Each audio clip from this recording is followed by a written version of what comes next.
Hello, and welcome to my YouTube channel, Reading Little Blue Books Out Loud While Stoned. Today we're going to get into part 3 of Little Blue Book number 57, and it is entitled Rip Van Winkle and Other Tales, written by Washington Irving. And this will be the third story because this is part 3. And this one is The Legend of Sleepy Hollow. And this is pretty appropriate because we are now end of September. We are now in the fall or autumn. Okay, here we go. Legend of Sleepy Hollow. Found among the papers of the late Dietrich Knickerbocker. A pleasing land of drowsy head it was, of dreams that wave before the half-shut eye, and of gay castles in the clouds that pass, forever flushing round a summer sky. Castle of Indulgence. Okay, here we go. Story begins. In the bosom of one of those spacious coves which indent the eastern shore of the Hudson, at that broad expansion of the river denominated by the ancient Dutch navigators the Tappan Zee, and where they always prudently shortened sail and implored the protection of St. Nicholas when they crossed, there lies a small market town or rural port, which by some is called Greensburg, by which is more generally and properly known by the name of Tarrytown. This name was given, we are told, in former days by the good housewives or the adjacent country from the inveterate propensity of their husbands to linger about the village tavern on market days. Be that as it may, I do not vouch for the fact, but merely advert to it, for the sake of being precise and authentic.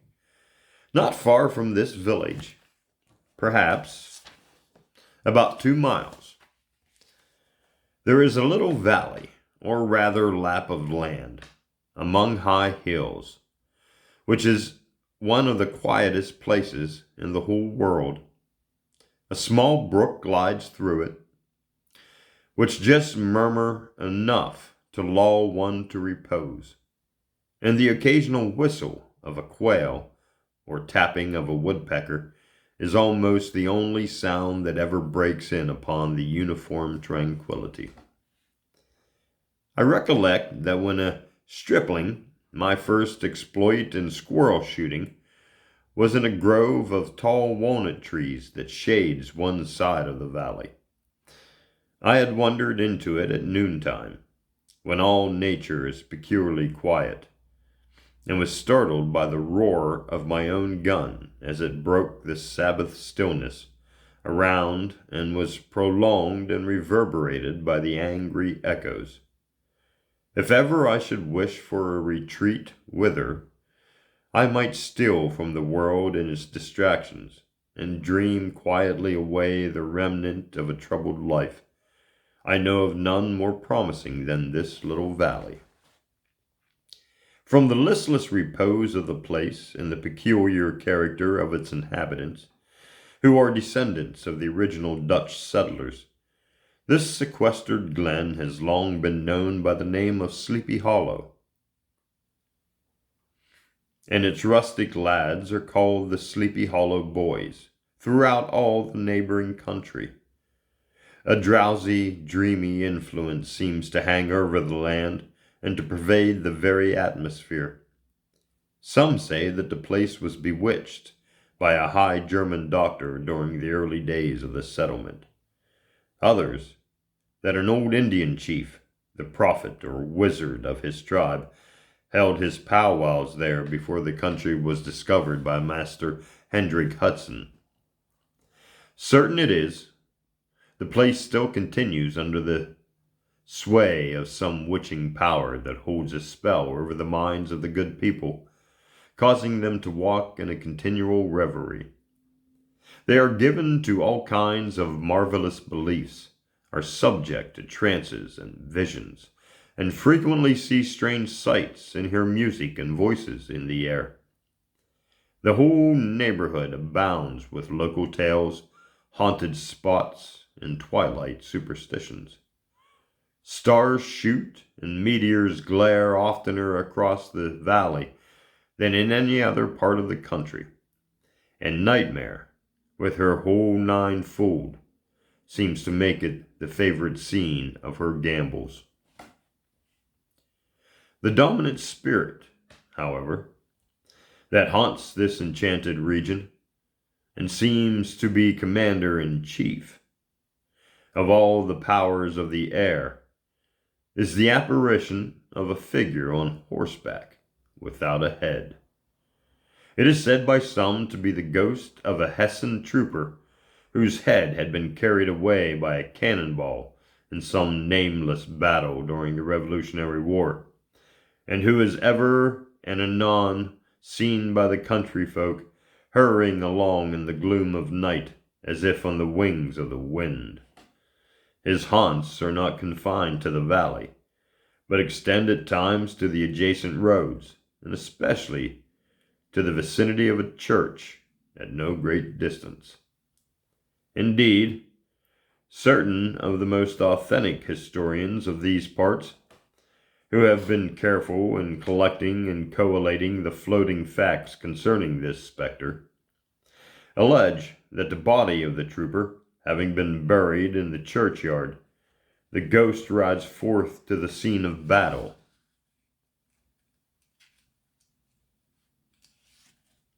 In nightly quest of his head, and that the rushing speed with which he sometimes passes along the hollow like a midnight blast is owing to his being belated in a hurry to get back to the churchyard before daybreak.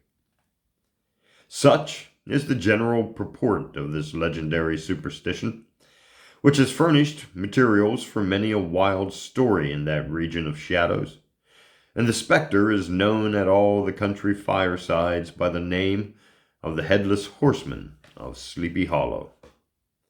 It is remarkable that the visionary propensity I have mentioned is not confined to the native inhabitants of the valley, but is unconsciously imbibed by everyone who resides there for a time, however wide awake they may have been before they entered that sleepy region.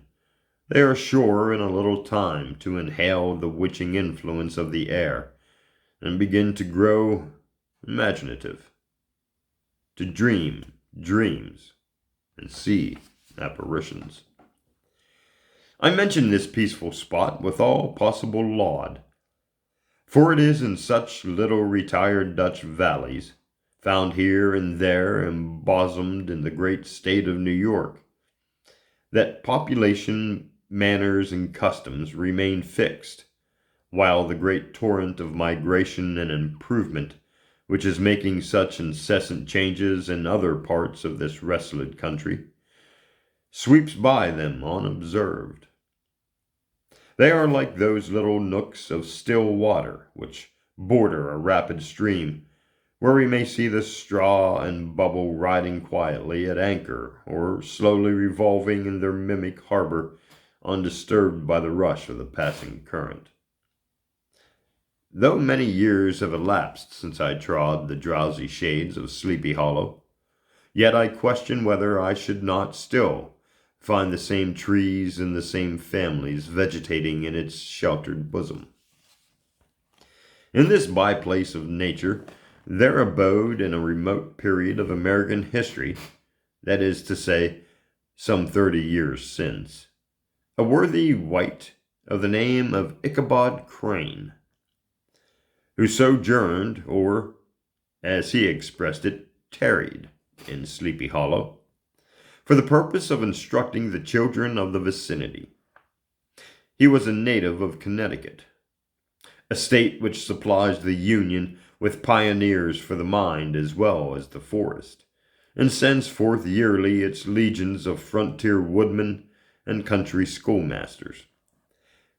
The cognomen of Crane was not inapplicable to his person. He was tall, but exceedingly lank, with narrow shoulders, long arms, and legs, hands that dangled a mile out of his sleeves, feet that might have served for shovels, and his whole frame most loosely hung together. His head was small and flat at top, with huge ears, large green glassy eyes, and a long snip nose, so that it looked like a weathercock perched upon his spindle neck to tell which way the wind blew. To see him striding along the profile of a hill on a windy day, with his clothes bagging and fluttering about him, one might have mistaken him for the genius of famine descending upon the earth, or some scarecrow eloped from a cornfield. His schoolhouse was a low building of one large room, rudely constructed of logs. The windows, partly glazed and partly patched with leaves of old copybooks. It was most ingeniously secured at vacant hours by a withe twisted in the handle of the door and stakes set against the window shutters, so that, though a thief might get in with perfect ease, he would find some embarrassment in getting out, an idea most probably borrowed by the architect, Joost van Houten, from the mystery of an eelpot. The schoolhouse stood in a rather lonely but pleasant situation, just at the foot of a woody hill, with a brook running close by and a formidable birch tree growing at one end of it.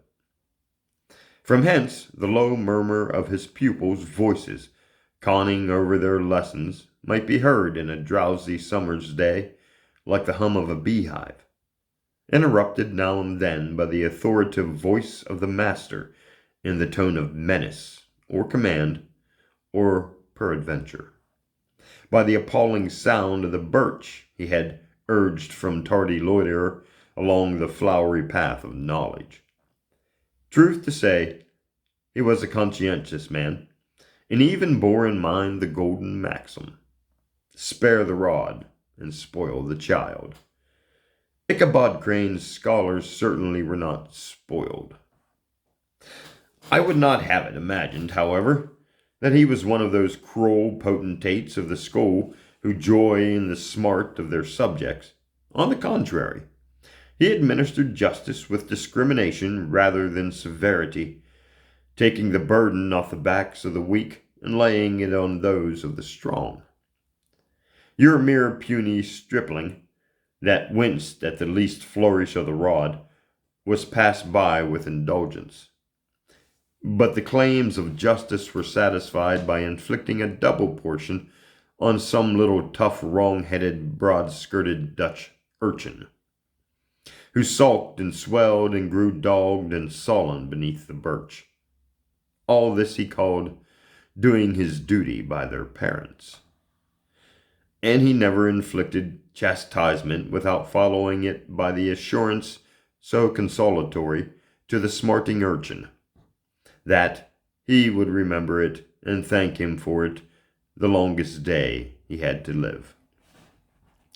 When school hours were over, he was even the companion and playmate of the larger boys, and on holiday afternoons would convey some of the smaller ones home who happened to have pretty sisters, or good housewives or mothers noted for the comforts of the cupboard.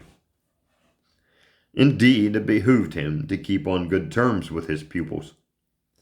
The revenue arising from his school was small, and would have been scarcely sufficient to furnish him with daily bread, for he was a huge feeder, and though lank, had the dilating powers of an anaconda. But to help out his maintenance, he was, according to country custom in those parts, boarded and lodged at the houses of the farmers whose children he instructed. With these he lived successively a week at a time, thus going the rounds of the neighborhood with all his worldly effects tied up in a cotton handkerchief.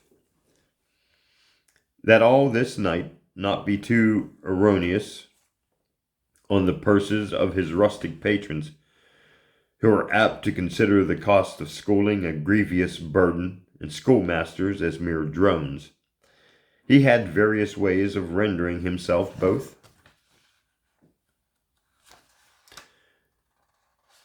Ooh, find the page turning here. Both. There it is. Both useful and agreeable.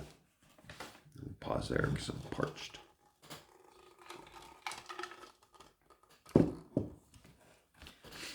He assisted the farmers occasionally in the lighter labors of their farms, helped to make hay, mended the fences, took the horses to water, drove the cows from the pasture, and cut wood for the winter fire. He laid aside, too, all the dominant dignity and absolute sway with which he lorded it in his little empire. The school and became wonderfully gentle and ingratiating.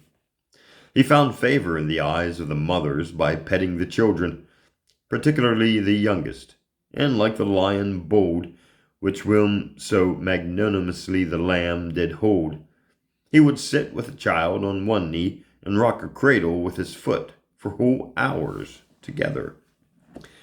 In addition to his other vocations, he was the singing master of the neighborhood, and picked up many bright shillings by instructing the young folks in psalmody.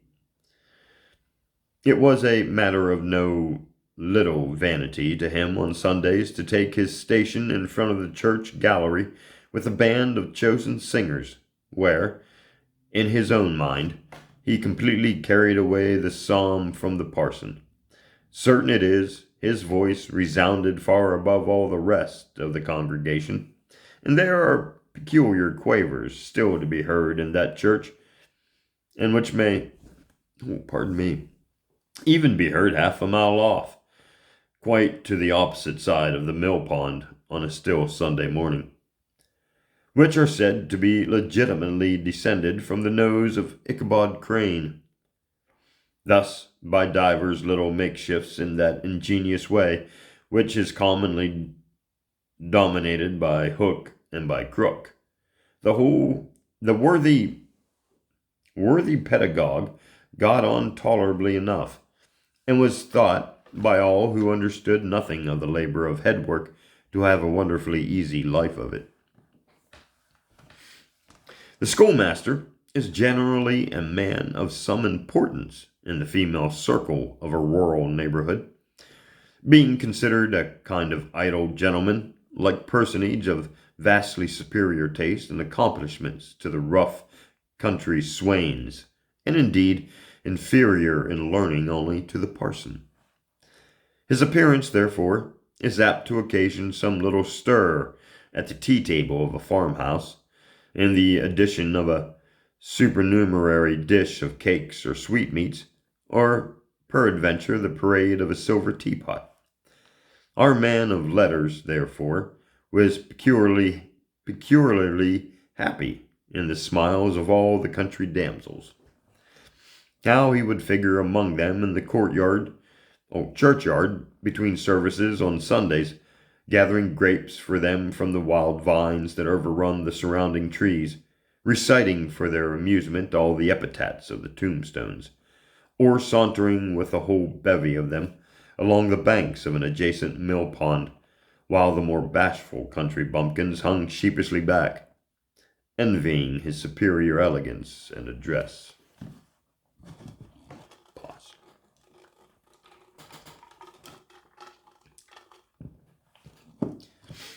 From the half itinerant life, also, he was a kind of traveling gazette. Pardon me. Carrying the whole budget of local gossip from house to house, so that his appearance was always greeted with satisfaction. He was, moreover, esteemed by the women as a man of great erudition, for he had read several books quite through, and was a perfect master of Cotton Mather's History of New England Witchcraft, in which, by the way, he most firmly and potently believed. He was, in fact, an odd mixture of small shrewdness and simple cruelty. His appetite for the marvelous and his powers of digesting it were equally extraordinary, and both had been increased by his residence in this spellbound region. No tale was too gross or monstrous for his capacious swallow. It was often his delight, after his school was dismissed in the afternoon, to stretch himself on the rich bed of clover bordering the little brook that whimpered by his schoolhouse, and there con over old Mather's direful tales until the gathering dusk of the evening made the printed page a mere mist before his eyes. Then, as he wended his way by swamp and stream and awful woodland to the farmhouse where he happened to be quartered, every sound of nature at that witching hour fluttered his excited imagination. The moan of the whippoorwill from the hillside, the boding cry of the tree-toad, the harbinger of storm, the dreary hooting of the screech-owl, or the sudden rustling in the thicket of birds frightened from their roost. The fireflies, too, which sparkled most vividly in the darkest places, now and then startled him as one of uncommon brightness would stream across his path. And if, by chance, a huge blockhead of a beetle came winging his blundering flight against him, the poor varlet was ready to give up the ghost with the idea that he was struck with a witch's token. The only resource on such occasions, either to drown thought or drive away evil spirits, was to sing psalm tunes. And the good people of Sleepy Hollow, as they sat by their doors of an evening, were often filled with awe at hearing his nasal melody, in linked sweetness, long drawn out, floating from the distant hill or along the dusky road. Another of his sources of fearful pleasure was to pass long winter evenings with the old Dutch wives, as they sat spinning by the fire with a row of apples roasting and spluttering along the hearth, and listen to their marvelous tales of ghosts and goblins, and haunted fields and haunted brooks, and haunted bridges, and haunted houses, and particularly of the headless horseman, or galloping Hessin of the Hollow, as they sometimes called him. He would delight them equally by his anecdotes of witchcraft and of the direful omens and portentous sights and sounds in the air which prevailed in the earlier times of Connecticut, and would frighten them woefully with speculations upon comets and shooting stars, and with the alarming fact that they were half the time topsy-turvy. But if there was a pleasure in all this while smugly cuddling in the chimney corner of a chamber that was all of a ruddy glow from the crackling wood fire, and where, of course, no spectre dared to show its face, it was dearly purchased by the terrors of his subsequent walk homeward. What fearful shapes and shadows beset his path amidst the dim and ghastly glare of a snowy night! With what wistful look did he eye every trembling ray of light streaming across the waste fields from some distant window! How often was he appalled by some shrub covered with snow, which, like a sheeted spectre, beset his very path! How often did he shrink with curdling awe at the sound of his own steps on the frosty crust beneath his feet, and dread to look over his shoulder, lest he should behold some uncouth from tramping close behind him. And how often was he thrown into complete dismay by some rushing blast howling among the trees, in the idea that it was a galloping Hessian on one of his nightly scourings. All these, however, were mere terrors of the night, phantoms of the mind that walk in the darkness. And though he had seen many spectres in his time, and had been more than once beset by Satan in divers shapes in his lonely perambulations, yet daylight put an end to all these evils, and he would have passed a pleasant life of it, in spite of the devil and all his works, if his path had not been crossed by a being that causes more perplexity to mortal man than ghosts, goblins, and the whole race of witches put together. That was a woman. Among the musical disciples who assembled one evening in each week to receive his instructions in psalmody was Katrina Van Tassel, the daughter and only child of a substantial Dutch farmer. She was a blooming lass of fresh 18, plump as a partridge, ripe and melting and rosy-cheeked as one of her father's peaches, and universally famed not merely for her beauty, but her vast expectations. She was withal a little of a coquette, as much be perceived even in her dress, which was a mixture of ancient and modern fashions, as most suited to set off her charms. She wore the ornaments of pure yellow gold, which her great-great-grandmother had brought over from Sarhadam, the tempting stomacher of the olden time, and withal a provokingly short petticoat, to display the prettiest foot and ankle in the country round.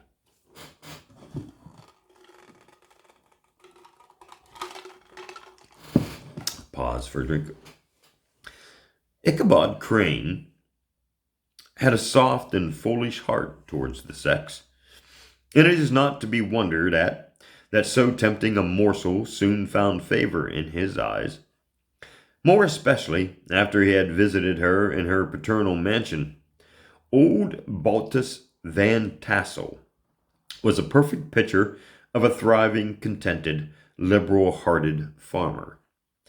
He seldom, it is true, sent either his eyes or his thought beyond the boundaries of his own farm, but within those everything was snug, happy, and well-conditioned. He was satisfied with his wealth, but not proud of it, and piqued himself upon the hearty abundance rather than the style in which he lived. His stronghold was situated on the banks of the Hudson, in one of the green, sheltered, fertile nooks in which the Dutch farmers are so fond of nestling.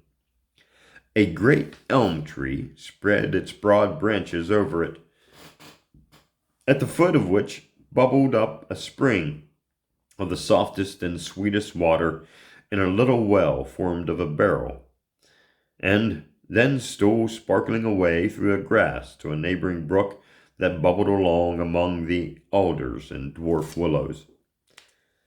Hard by the farmhouse was a vast barn that might have served for a church, every window and crevice of which seemed bursting forth with the treasure of the farm. The flail was busily resounding within it from morning to night. Swallows and martins skimmed twittering about the eaves, and rows of pigeons, some with one eye turned up as if watching the weather, some with their heads under their wings or buried in their bosoms, and others, swelling and cooing and bowing about their dames, were enjoying the sunshine on the roof. Sleek, unwieldy porkers were grunting in the repose and abundance of their pens, whence sallied forth now and then troops of suckling pigs, as if to snuff the air. A stately squadron of snowy geese were riding in an adjoining pond, convoying their fleets of ducks. Regiments of turkeys were gobbling through the farmyard, and guinea fowls fretting about it like ill-tempered housewives with their peevish, discontented cry. Before the barn door strutted the gallant cock, that pattern of a husband, a warrior, and a fine gentleman, clapping his burnished wings and crowing in the pride and gladness of his heart, sometimes tearing up the earth with his feet, and then generously calling his ever-hungry family of wives and children to enjoy the rich morsel which he had discovered. The pedagogue's mouth watered as he looked upon this sumptuous promise of luxurious winter fare. In his devouring mind's eye, he pictured to himself every roasting pig running about with a pudding in his belly and an apple in his mouth. The pigeons were snugly put to bed in a comfortable pie and tucked in with a coverlet of crust.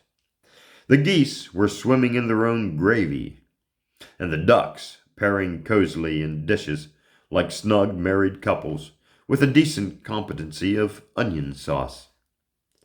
In the porkers he saw carved out the future sleek side of bacon and juicy relishing ham. Not a turkey but he beheld daintily trussed up, with its gizzard under its wing, and peradventure a necklace of savory sausages. And even bright Chanticleer himself lay sprawling on his back in a side dish with uplifted claws, as if craving that quarter which his chivalrous spirit disdained to ask while living.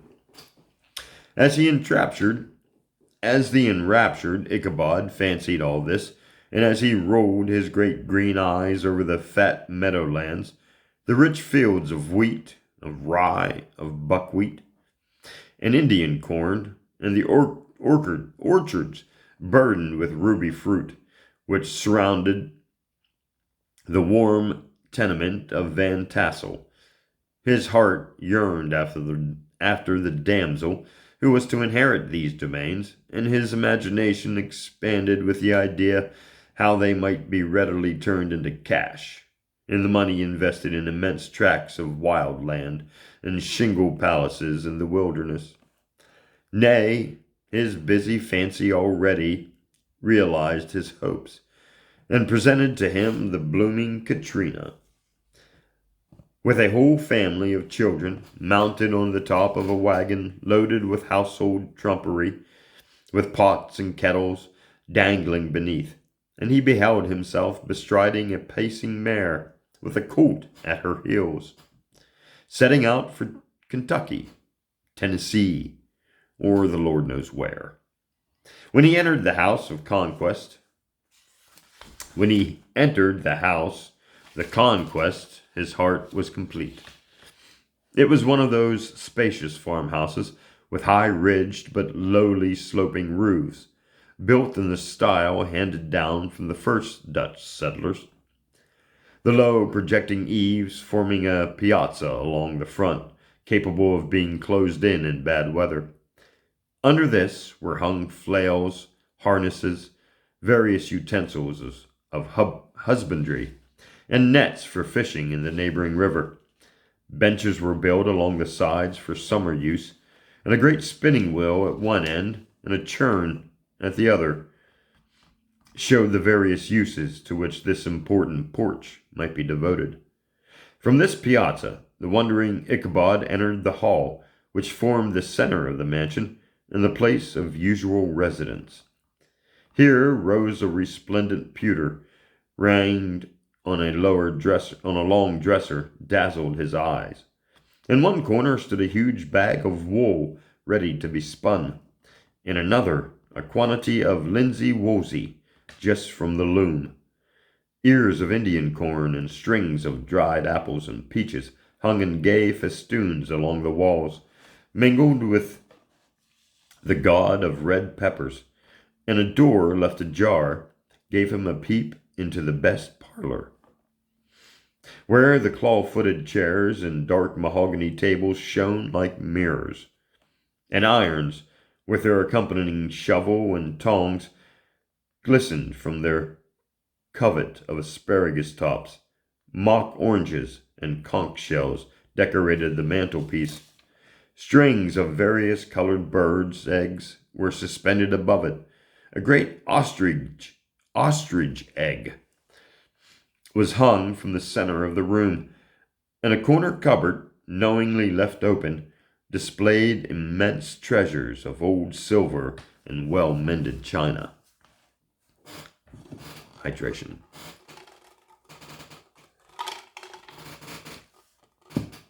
From the moment Ichabod laid his eyes upon these regions of delight, the peace of his mind was at an end, and his only study was how to gain the affections of the peerless daughter of Van Tassel.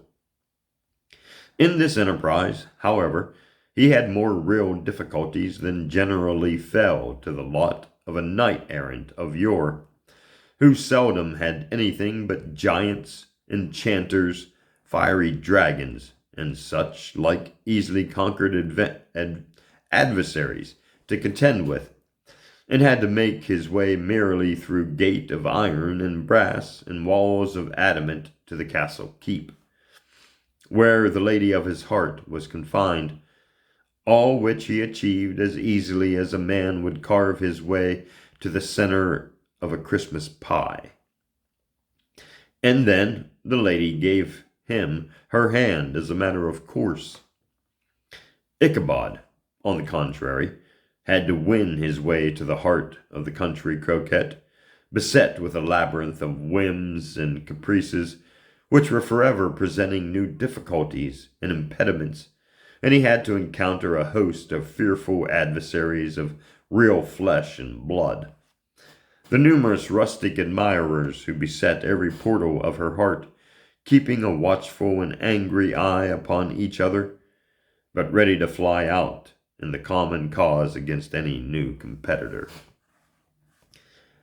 Among these, the most formidable was a burly, roaring, roistering blade of the name of Abraham, or, according to the Dutch abbreviation, Brom Van Brunt, to the hero of the country round, which rang with his feats of strength and hardihood. He was broad-shouldered and double-jointed, with short curly black hair and a bluff, but not unpleasant, country.